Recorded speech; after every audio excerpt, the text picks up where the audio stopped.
दुनिया भर में सख्त इकोनॉमिक पॉलिसियों का वक्त खत्म हो गया है। एक बार फिर अमेरिका 18 ट्रिलियन डॉलर के नए नोट छापने की तैयारी कर रहा है। ये बिटकॉइन के लिए इंतहाई अच्छी खबर है, लेकिन आम लोगों के लिए अच्छी नहीं है। इससे गरीब इंसान की जिंदगी मजीद मुश्किल होगी और इस मौजू पर बात करने के लिए मैंने ये वीडियो बनाई है। तो मैं हूं अली रेहान और आप देख रहे हैं crypto Baba. So let's dive in.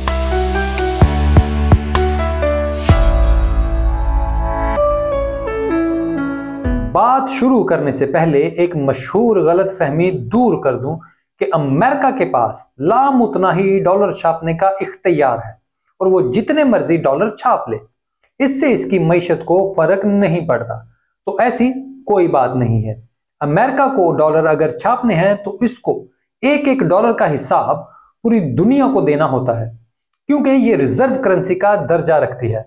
जहां इसके पास डॉलर छापने की ताकत है तो वहीं इसे जिम्मेदारी भी अदा करनी पड़ती है, क्योंकि अगर वो ये जवाबदेही नहीं करता तो फिर डॉलर की इजारादारी भी कायम नहीं रहेगी। इसी वजह से अमेरिका के सेंट्रल बैंक, जिसे फेड कहा जाता है, इसने जब बैंकिंग क्राइसिस को बचाने के लिए इब्तदाई तौर पर 300 बिलियन डॉलर दिए तो इससे पहले ही दुनिया को बताया, और इस वजह से एक एक डॉलर पर दुनिया को एतमाद में लिया जाता है। इसी वजह से ऐसी गलत बातों पर यकीन ना रखा करें। अमेरिका का बेड़ा गर्क भी डॉलर छापने से ही हुआ है, जो उन्होंने कोरोना के दौरान छापे और लोगों को घरों में बैठे बैठाए डॉलर पहुंचाए, और इसके बाद से अब तक इन्फ्लेशन काबू में नहीं आ रही, बल्कि नया बैंकिंग क्राइसिस खड़ा हो गया है। अब बात करते हैं दुनिया भर के बैंकिंग क्राइसिस की, जहां अमेरिकी बैंक्स ने एफडीआईसी से 2 साल के लिए तमाम डिपॉजिट की इंश्योरेंस स्कीम का मुतालबा किया है। इन्होंने वाजे कर दिया था कि अगर ये स्कीम नहीं आती तो बहुत से बैंक बंद हो जाएंगे।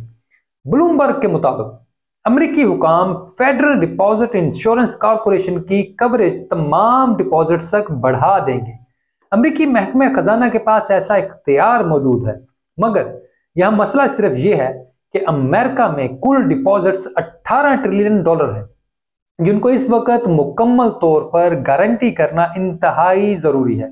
और इसके लिए फेड के पास हमेशा की तरह एक ही तरीका है।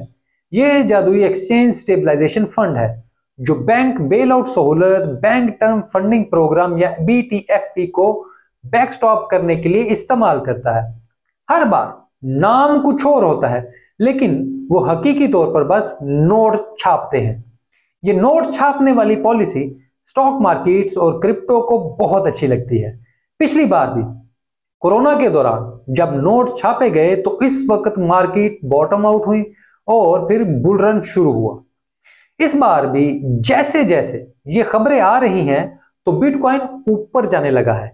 मार्केट्स एक बार फिर तेजी की तैयारी कर रही हैं, और इसकी बुनियादी वजह आलमी सतह पर क्वांटिटेटिव टाइटनिंग की पॉलिसी का खत्म होना और क्वांटिटेटिव ईजिंग होना है। जब ये अजीब सी इस्तेलाह लगती है तो इस मोटी सी बात को समझ लें कि जब दुनिया के सेंट्रल बैंक्स मनी सप्लाई को कम करते हैं और इसके लिए सख्त पॉलिसी अपनाते हैं तो इसे क्वांटिटेटिव टाइटनिंग कहते हैं। क्वांटिटेटिव ईजिंग इसका उलट होता है। जब भी ईजिंग का फेज आता है तो ये फाइनेंशियल मार्केट्स की ईद होती है, और अब ये फेज ज्यादा अरसे के लिए नहीं रुक सकता। अमेरिका में एक बार फिर शरह सूद शायद थोड़ी और बढ़ जाएगी, लेकिन ओवरऑल अब क्वांटिटेटिव ईजिंग शुरू हो जाएगी, जहां फेड नोट छाप रहा होगा, बिजनेस को सहूलियात फराहम कर रहा होगा ताकि मार्केट्स को उठाया जा सके। आप हालिया वाकयात देखें, क्रिप्टो करेंसी की कीमतों में इजाफा उस वक्त हुआ जब फेडरल रिजर्व ने बैंकों को हंगामी तौर पर 300 बिलियन डॉलर कर्ज दिया। आधी रकम नाकाम मालियाती इदारों सिलिकॉन वैली बैंक और सिग्नेचर बैंक को गई, और 153 बिलियन डॉलर डिस्काउंट विंडो में डाल दिए गए ताकि बैंकों को 90 दिनों तक फंड्स फराहम किए जा सके। अरबपति सरमायाकार बिल एकमैन के मुताबिक बैंकिंग सेक्टर की हिफाजत करते हुए फेडरल डिपॉजिट इंश्योरेंस कॉर्पोरेशन के लिए इजाफी फंडिंग और फेड फंड्स का इस्तेमाल गलत है, क्योंकि ये बैंकों को नाजायज काम करने का इख्तियार देता है। क्योंकि बाद में हुकूमत बचाने आ ही जाएगी और वो गलत सरमायाकारी दिल खोल कर करते हैं। जैसे जैसे बैंकिंग का बहरान बढ़ता गया, वॉरेन बुफे और उनकी कंपनी बर्कशायर हैथवे को शदीद नुकसान हुआ, क्योंकि वो बैंक ऑफ अमेरिका के सबसे बड़े शेयर होल्डर हैं। इनकी अपनी कंपनी की मालियत में 15.5% कमी भी आई है। हालांकि बुफे को सरमायाकारी का गुरु समझा जाता है। बुफे क्रिप्टो करेंसी के बहुत बड़े नक्काद भी हैं, यानी उसके ऊपर बड़ा क्रिटिसिज्म करते हैं। इन्हें बिटकॉइन में कोई दिलचस्पी नहीं। 91 साल वॉरेन बुफे की दौलत तकरीबन $102 बिलियन है, लेकिन पिछले 12 साल से वॉरेन बुफे भी बिटकॉइन से मुसलसल हार रहे हैं। क्रिप्टो मार्केट की बात करें तो इस वक्त ऑप्शन ट्रेडर्स मार्केट के हालात के बारे में इंतहाई पुरएतमाद हैं।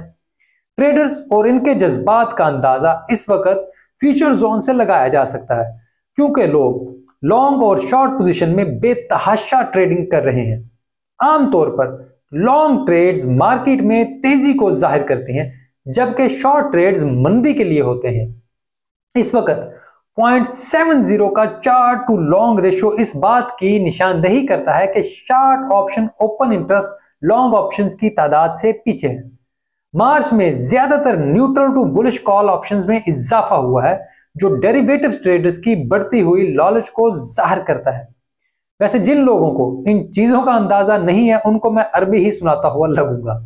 लेकिन खैर, आप इन लॉन्ग और शॉर्ट रेशियोज के बारे में आराम से जान सकते हैं। ये कोई बहुत बड़ी रॉकेट साइंस नहीं है, लेकिन एक अच्छे ट्रेडर को इसके बारे में पता होना चाहिए। वैसे मैं जल्द ही एक पूरी ट्रेडिंग गाइड पर वीडियो बना रहा हूं, ताकि आप सबकी मदद हो सके, और इसके बारे में अक्सर लोग मेरे से सवाल भी करते रहते हैं, तो कोशिश करता हूं कि 2 हफ्ते तक वो वीडियो भी अपलोड कर दूं।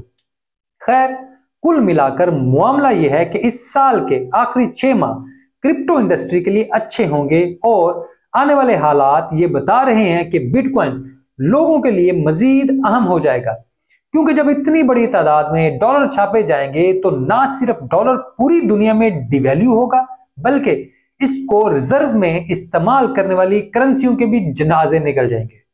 ऐसे में जब मुकामी करेंसियां बेकदर होंगी तो दुनिया के गरीब अफराद की जिंदगी मुश्किल होगी। ऐसे में अमीर और गरीब को अपनी आमदन बचाने के लिए किसी मुस्तहकम एसेट की जरूरत होगी, और नौजवान नस्ल और समझदार लोग बिटकॉइन की तरफ मजीद राग़िब होंगे। ये होना ही है और ये होकर ही रहेगा, होने को कोई नहीं टाल सकता। और ये मेरी राय है, कोई फाइनेंशियल एडवाइस नहीं है। अगर वीडियो अच्छी लगे तो इसको लाइक और शेयर जरूर करें। कमेंट में आपकी राय का इंतजार रहेगा, और अगर आप इस वीडियो को और मेरे चैनल को दूसरे प्लेटफॉर्म पर भी शेयर करें तो मैं आपका बहुत मशकूर रहूंगा। और अगर आपने चैनल को अब तक सब्सक्राइब नहीं किया तो ये मेहरबानी भी फरमा दें। बस ये याद रखें कि आपकी मदद के बगैर मेरे लिए इस चैनल को चलाना मुमकिन नहीं है। वीडियो देखने के लिए आपका बहुत शुक्रिया।